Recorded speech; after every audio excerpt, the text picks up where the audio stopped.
합독하겠습니다. 1절의 말씀부터 합독하겠습니다.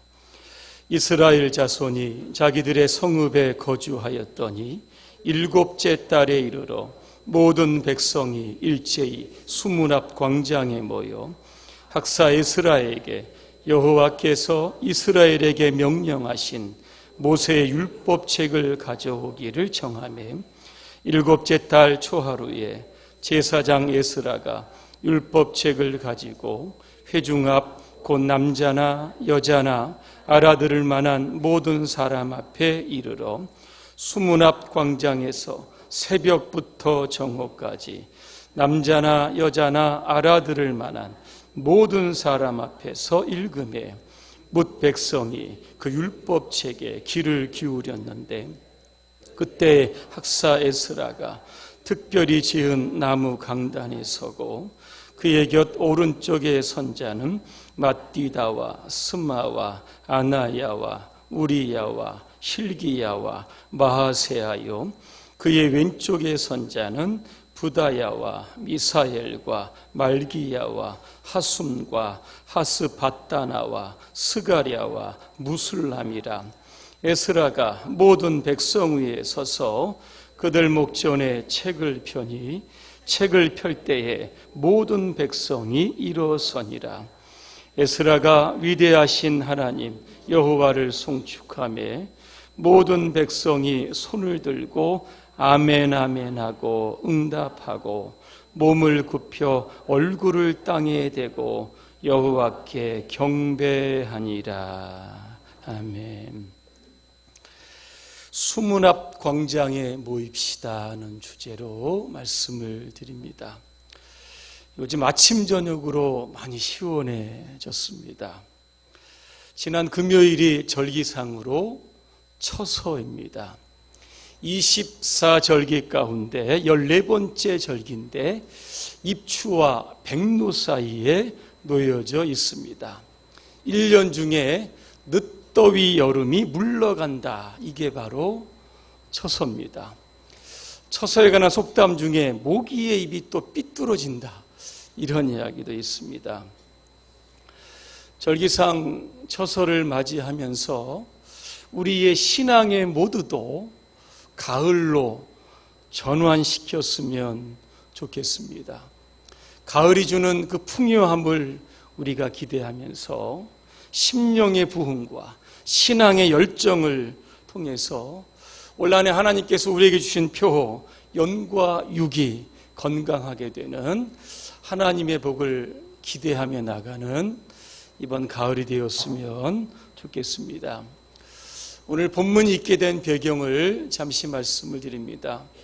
BC 586년 남유다가 바벨론에 의해서 멸망당합니다. 바벨론은 유다의 성읍과 성전을 파괴합니다. 이스라엘 백성들을 데리고 바벨론으로 포로로 끌고 갑니다. 이 시기를 가리켜서 바벨론 유숙이다 이렇게 부릅니다. 그런데 하나님의 은혜로 인하여 바벨론이 멸망당합니다. 바벨론 멸망시켰던 페르시아의 고레스 왕이 남유다 백성들을 향해서 해방의 칙령을 발표합니다. 이때가 BC 538년입니다. 그리고 1년 뒤 537년에 이제 귀환이 시작이 됩니다. 첫 번째로 귀한 자가 누구냐면 수룹바벨입니다. 그는 총독입니다. 많은 이스라엘 백성들을 데리고 1차로 귀환합니다. 그가 예루살렘에 돌아와서 가장 먼저 했던 일이 바로 성전을 재건하는 일입니다. 그래서 그에 의해 건축되었던 성전이 바로 수룹바벨 성전입니다. 예전에 솔로몬 성전과는 왜소하고 외형적으로도 보면 굉장히 작지만 이 성전이 예수님 시대까지 이스라엘 백성들의 그 영적인 중심지가 되었습니다. 자, 두 번째로 귀환한 인물이 누구냐면 학자 에스라입니다.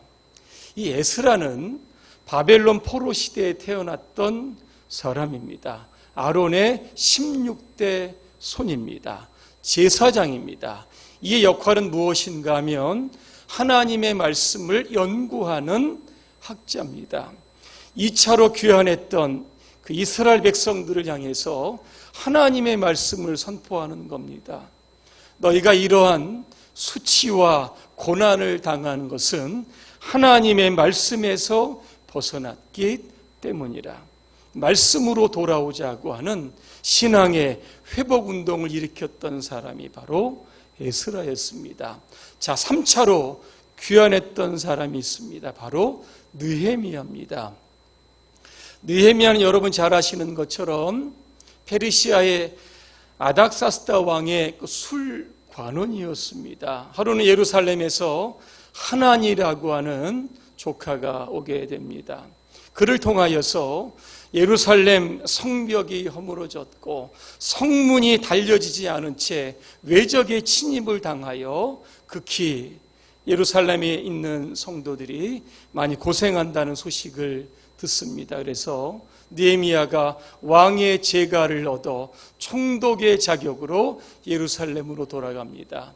그가 했던 일이 무엇인가? 52일 만에 예루살렘 성벽과 성문을 완성하게 되는 겁니다. 자, 이제는 보면 외형적으로 모든 것들이 다 갖추어졌습니다. 이제는 다리 좀 쭉 뻗고 편하게 살 수 있는 환경이 마련되어 있습니다. 그런데 이스라엘 백성들의 그 심령간에는 공허함이 찾아들었습니다. 어떻게 하면 이런 영적인 공허함을 채울 수 있을까? 그래서 그들은 수문 앞 광장에 모였던 겁니다. 수문 앞 광장에서 영적 부흥회가 일어났습니다. 오늘 저와 여러분들 우리의 심령에 부흥을 일으키기 위해서 무엇이 필요한지 오늘 본문은 우리에게 몇 가지 교훈을 주고 있습니다. 첫째는 자발적으로 모여야 합니다. 오늘 1절에 보니까 7째 달에 이르러 모든 백성이 일제히 수문 앞 광장에 모였다 그랬습니다.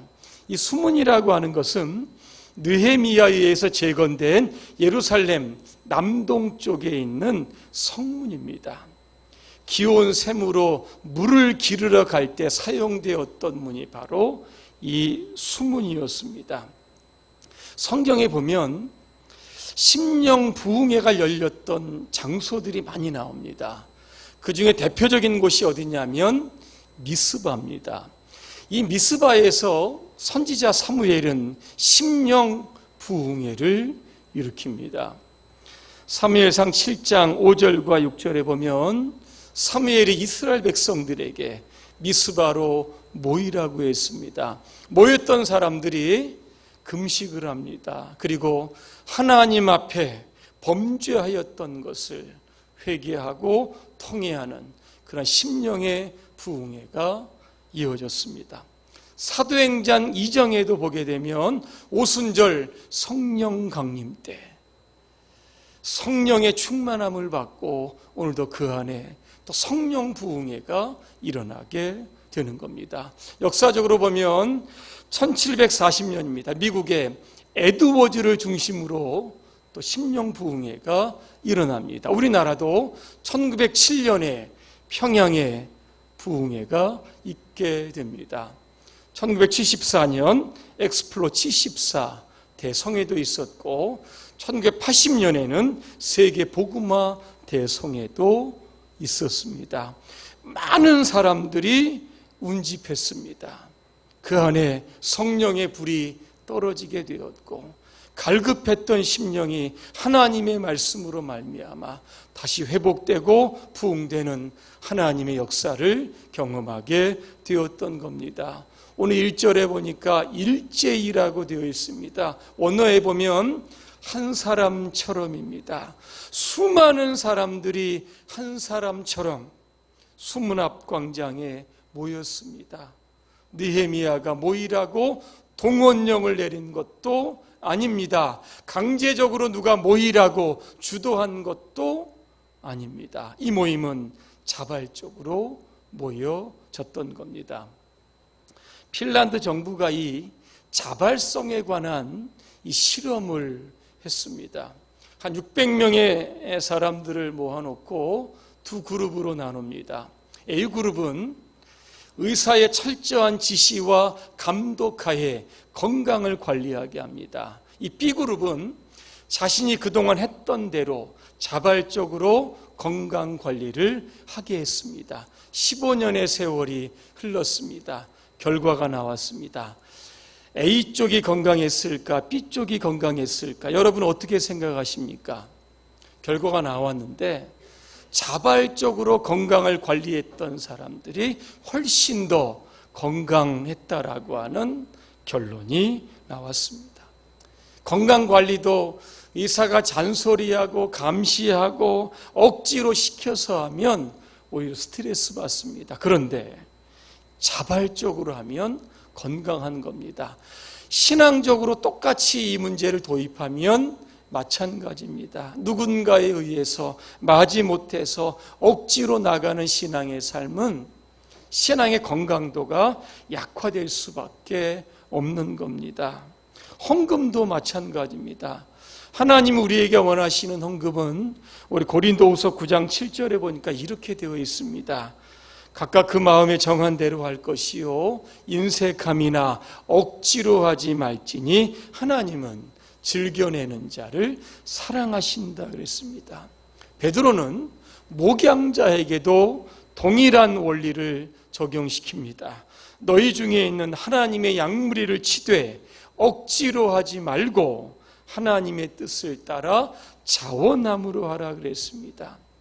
신앙생활도 자원함으로 하고 목양도 자원함으로 하고 헌금도 자발적으로 하는 것, 이래야 신앙에 기쁨이 있고 성숙이 있는 겁니다. 우리 교회가 이번 가을을 우리가 맞이하면서 심령의 부흥을 경험하기 위해서는 자발적으로 모여야 하는 겁니다. 개인적으로 큐티하는 것도 좋고 그룹적으로 말씀을 묵상하는 것도 좋습니다. 하지만 이것보다 더 좋은 것은 함께 모여서 하나님의 말씀에 은혜 받고 기도하다가 심령의 부흥을 통하여 오늘 교회의 부흥을 견인하는 저와 여러분의 삶이 되시기를 주님의 이름으로 축복합니다. 두 번째, 심령의 부흥을 경험하기 위해서는 말씀을 들어야 합니다. 백성들이 수문 앞 광장에 모였습니다. 그리고 일제히 학사 에스라에게 이런 요청을 합니다. 모세의 율법책을 가져다가 우리에게 읽어 주십시오 그랬습니다. 수르바벨 성전, 성벽, 벽돌로 건축하면 됩니다. 그런데 성전, 우리 안에 이런 살아있는 마음의 성전은 벽돌로 건축할 수 없습니다. 그 재료가 무엇일까? 하나님의 살아있고 운동력 있는 그러한 말씀으로 우리의 신앙의 성전과 성벽을 건축해야 하는 겁니다. 성경에 보면 국가적인 개혁을 시작할 때마다 반드시 시작되는 것이 있었는데 이게 바로 말씀이었습니다. 이 역대하 34장에 보니까 요시야 왕이 종교개혁을 시작을 합니다. 이때 시작했던 게 뭐냐면 말씀입니다. 요시야 왕이 성전 수리를 시작을 합니다. 이 수리의 감독관이었던 제사장 hil기야가 율법책을 발견합니다. 이 율법책을 서기관 사반에게 주었고 서기관 사반은 요시야 왕 앞에서 그 책을 읽습니다. 이때 요시야 왕이 자기의 옷을 찢습니다. 그리면서 그는 이렇게 이야기를 합니다. 우리 조상들이 여호와의 말씀을 지키지 아니하고 이 책에 기록된 모든 것을 준행하지 아니하였으므로 여호와께서 우리에게 쏟으신 진노가 크도다 그랬습니다. 다시 하나님의 말씀으로 돌아갑니다. 그리고 대대적인 국가의 개혁을 시도했던 것을 보게 됩니다. 오늘 에스라가 강단에 서서 모세 율법책을 읽습니다. 언제부터 언제까지 읽습니까? 새벽부터 정오까지 6시간 동안 율법책을 읽습니다. 이때 율법책을 듣는 백성들의 태도와 자세는 어떠했을까? 첫째, 그들은 집중해서 들었습니다. 여러분, 6시간 동안 제가 설교를 한다고 여러분 생각해 보시기를 바랍니다. 그러면 5시 정도에 아마 끝날 겁니다. 아마 그러면 여기에 계신 분들은 아마 12시가 되면 아마 식당으로 다 내려가셔서 아마 식사를 하실 겁니다. 성경에 보니까 백성들이 다리가 아픕니다. 허리도 아프고 배도 고프고 간식도 좀 주시고 화장실 좀 갔다 와야 되고 바빠서 먼저 가야 되겠습니다. 조금 쉬었다 합시다. 이런 요구를 한 적이 없습니다. 성경에 안 나옵니다. 근데 이 말씀을 하루만 한 게 아니라 18절에 보니까 일주일 내내 6시간 하루에 했던 겁니다. 그럼에도 불구하고 그들은 말씀의 자리를 떠나지 않았습니다. 왜 그럴까?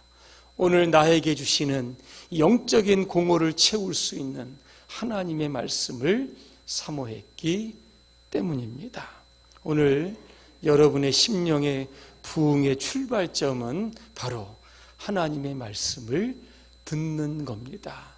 그 말씀이 오늘 나에게 역사할 줄로 믿습니다라고 하는 이 믿음을 가지고 말씀을 오늘도 들을 때 그 말씀이 우리 안에 뜨겁게 역사하실 줄로 믿습니다.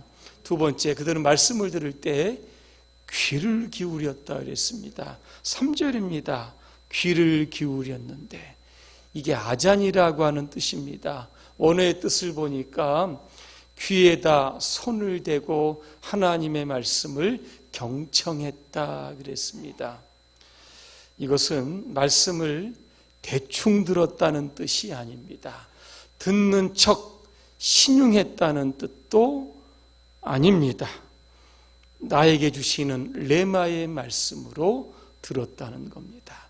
절박한 심정으로 한마디의 말씀도 놓치지 않겠다, 이런 각오를 가지고 들었다는 겁니다. 그러면 말씀이 그의 심령에 노크를 하고 굉장히 운동력 있게 역사합니다. 그래서 세 번째 보면 그들은 말씀을 들을 때에 아멘으로 반응했다는 겁니다. 아멘도 성경에 보니까 한 번 한 게 아니라 아멘, 아멘 했다는 겁니다. 아멘 어떤 뜻인지 여러분 아실 겁니다. 이것은 진실로 그러합니다. 동의합니다. 그렇게 될 줄로 믿습니다. 이런 뜻이 담겨져 있습니다. 고린도후서 1장 20절입니다. 우리가 아멘하여 하나님께 영광을 돌리게 되느니라 그랬습니다. 제롬이라고 하는 신학자는 이런 이야기를 했습니다. 초대교회 성도들이 기도와 찬송할 때 성도들의 아멘 소리가 파도 소리와 같았고 우레 소리와 같았다, 그렇게 말합니다. 그러면 누가 아멘해야 할까? 시편 106편 48절을 제가 한번 읽어드립니다. 여호와 이스라엘의 하나님을 영원부터 영원까지 찬양할지어다. 모든 백성들아 아멘할지어다. 할렐루야. 이렇게 되어 있습니다. 누가 아멘해야 합니까? 우리 장로님들만 아멘해야 합니까? 권사님들만 아멘해야 합니까? 이 자리에 모든 계신 분들은 하나님 말씀에 아멘으로 반응해야 될 줄로 믿습니다. 충신은 임금님의 명령 앞에 아멘합니다. 제자는 스승의 말씀에 예합니다. 효자는 부모님의 말씀에 예합니다. 하나님의 자녀는 하나님의 말씀 앞에 어떻게 해야 합니까? 아멘 해야 합니다. 우리 교회가 아멘 잘하는 교회가 됐으면 좋겠습니다. 그래서 하나님의 영광이 오늘 이곳에 늘 가득하게 되는 그러한 은혜가 있기를 간절히 소망합니다. 네 번째로 아멘 아멘 했습니다. 어떠한 반응이 일어나게 되었을까? 그들은 말씀을 깨달았을 때에 눈물로 회개합니다. 7절에 보니까 율법책을 낭독해도 깨닫지 못하는 사람들이 있었습니다. 이유가 뭐냐면 율법책은 히브리어로 되어 있는데 이스라엘 백성들이 70년 동안 바벨론에 있을 때는 바벨론 언어, 즉 아람어를 사용했던 겁니다. 언어가 틀리니까 이해를 못해서 깨닫지 못했던 겁니다. 그때 레위 사람들이 백성들 사이사이에 들어가서 통역을 하며 하나님의 율법책의 말씀을 깨닫게 한 겁니다. 어떤 반응이 일어났을까? 9절입니다. 백성이 율법의 말씀을 듣고 다 우는지라 그랬습니다. 백성들 여러분 왜 울었습니까? 여러분 누가 죽었습니까? 말씀에 비추어 볼 때 자신의 지난 날 잘못 살아왔던 과거를 돌이켜 보니까 하나님 앞에 눈물이 쏟아졌다라고 하는 겁니다. 왜 우리는 그렇게 하나님의 말씀을 수없이 들어도 눈물이 나오지 않는 걸까? 그 이유는 바로 죄 때문입니다. 죄가 우리의 영혼을 자꾸 무디게 만드는 겁니다. 암이 참 무섭습니다. 초기에 발견하면 되는데 초기에 암을 발견하기가 쉽지 않습니다. 살다가 어디가 아파서 병원에 가면 거의 3기 아니면 4기, 말기입니다. 몇 년대 이 병이 진행이 됐는데도 모르고 그냥 살았던 겁니다. 짧게는 3개월, 좀 늦게는 한 2년 안에 거의 다 죽게 되어 있습니다. 문제가 뭡니까? 증상이 없다는 겁니다. 안 아프다는 겁니다. 차라리 열이 나고 기침이 나고 막 피가 나고 손발이 부러지는 것 괜찮습니다.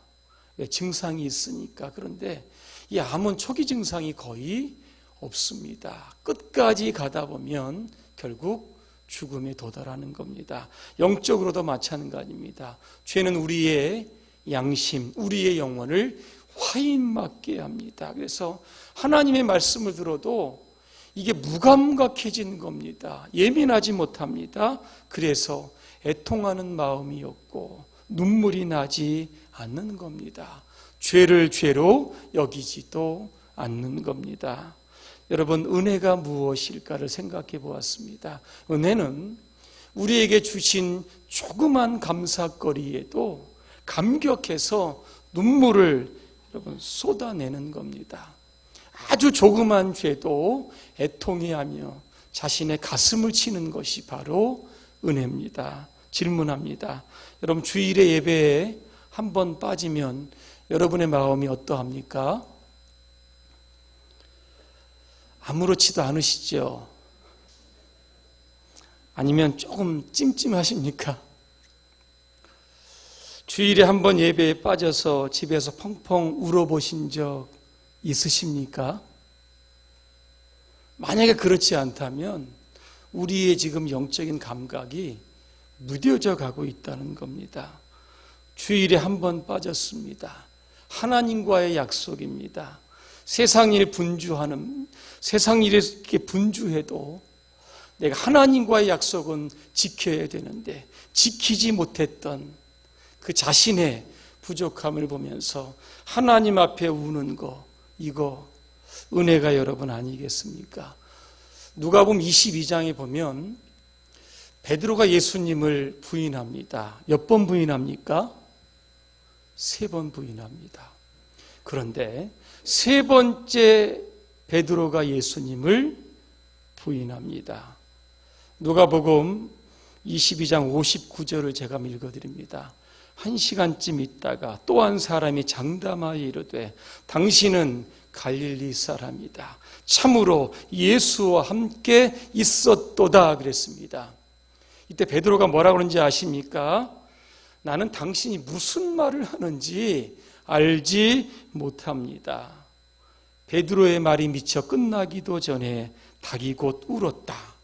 주님께서 몸을 돌이켜 베드로를 보시자 그는 오늘 밤 닭 울기 전에 내가 3번이나 나를 모른다고 말할 것이라고 하신 주님의 말씀이 생각이 나서 밖으로 나가 한없이 울었다 그랬습니다. 여러분, 이 시간 말씀과 깊이 만나시기를 바랍니다. 말씀과 어긋났던 자신의 모습을 돌아보며 회개하시기를 바랍니다. 말씀 앞에 우는 것은 복입니다. 왠지 아십니까? 말씀이 나에게 들려졌다는 증거이기 때문입니다. 심령의 부흥은 하나님의 말씀이 우리 안에 들어와서 우리의 병든 심령을 치료하고 수술할 때 우리의 심령이 부흥하게 되는 겁니다. 그래서 히브리서 4장 12절입니다. 하나님의 말씀은 살아있고 힘이 있으며 어떤 쌍날칼보다도 더 날카롭습니다. 그래서 사람의 마음을 꿰뚫습니다. 영혼과 정신을 갈라놓고 관절과 골수를 쪼개어 그 마음 속에 있는 생각과 속셈을 드러냅니다. 이렇게 말씀합니다. 결론입니다. 예수님은 사대교회를 향해서 이렇게 말씀합니다. 요한계시록 3장 1절입니다. 내가 내 행위를 아노니 내가 살았다는 이름은 가졌으나 죽은 자로다 그랬습니다. 주님은 사대교회를 향해서 너희 죽었다 그랬습니다. 죽었다는 표현은 영적으로 죽었다는 겁니다. 주님은 우리를 보실 때 무엇을 보십니까? 우리의 심령을 보십니다. 우리의 거칠애한 외형적인 모습이 아니라 영적으로 살아있는가, 오늘 그 모습을 보시는 겁니다. 오늘 하나님의 말씀으로 여러분의 심령이 부흥되기를 소망합니다. 말씀이 들려질 때마다 손을 들고 아멘 아멘 그렇게 응답하시기를 바랍니다. 말씀 앞에 내가 어찌할꼬 가슴을 치며 통곡하시기를 바랍니다. 그래서 여러분의 심령이 부흥이 되어 여러분의 일생 동안 하나님의 뜻을 온전히 이루어 가시기를 주님의 이름으로 축원합니다. 기도하겠습니다. 은혜로우신 하나님, 메마르고 딱딱하고 죄로 인해서 무뎌진 우리의 심령이 말씀으로 다시 살아나게 하여 주시옵소서. 심령의 부흥을 경험할 수 있도록 성령께서 우리를 붙들어 주옵소서. 예수님의 이름으로 기도합니다. 아멘.